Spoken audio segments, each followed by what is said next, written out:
Connecticut is getting an awful lot of credit right now for how it's actually handling the vaccine rollout. But like anything, there are some obstacles. Vaccines are a big topic on this week's Face the State. Channel 3's Courtney Zieller is joining us live right now with more on the plan. Courtney.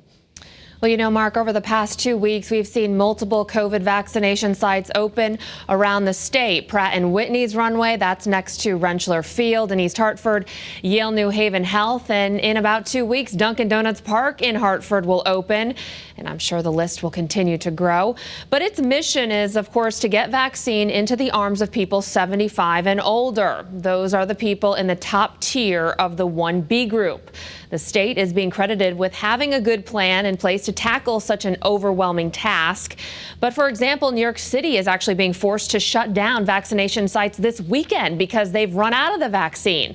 So do we need to be concerned that Connecticut's plans could go off track? Well, here's what the state chief operating officer had to say about that question. No, I don't think so at this point. We're doing, I think, a reasonably good job so far of planning ahead for the number of doses we're getting per week and the how they're being deployed and how they're being matched up against appointments. So this past week has actually been a great one for us. We got an additional 50,000 doses, which about doubled our usual weekly supply. So we've been putting that to work.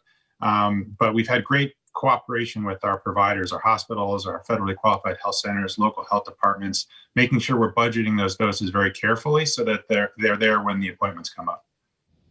And we're also talking about the impact the vaccine could have in the months ahead. A doctor who is a member of the state's vaccine advisory group will weigh in about that. Plus, keeping things positive in a time of turmoil, the pledge leaders at the state capitol are making. You could tune in for the full interview on Face the State this Sunday morning at 8:30. I'll see you then.